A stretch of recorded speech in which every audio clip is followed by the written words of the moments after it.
Jenny. Hello. Wow. Katakot-takot pa ang ulitan! Ano pangalan mo? Andrew po. Saan ka ba nakatira, Andrew? Nabotas po. Saan ka tumatambay doon? Saan ka tumatambay? Ikaw ba ang dahilan ng baha sa Nabota? Kasi yung mga ganyan itsura, yung mga bumabara sa manhole lang.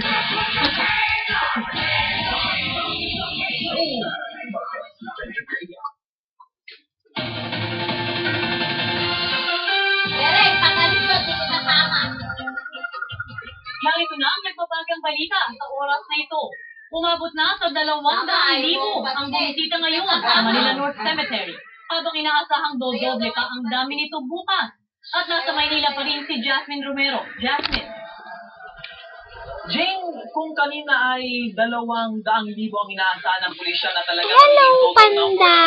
dumating dito sa Manila North Cemetery. Bukas naman, kalahating milyong tao ang inaasahan na darating para bumisita sa mga puntod ng kanilang mga mahal sa buhay. Pero sa ngayon, todo bantay pa rin ang mga entry at exit points.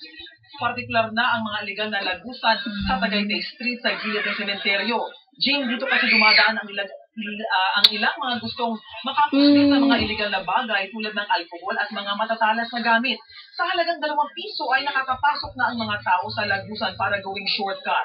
Bukod sa 6 na nahuli may dala ng alak kaninang hapon, kanina, huli rin ang 4 na lalaki. 3 sa kanila ang lasing, habang ang isa naman ay may dalang pellet gun. Nakatakda silang kasuhan ngayon ng pulisya. Sa kabila nito, Jing, pangkalahatan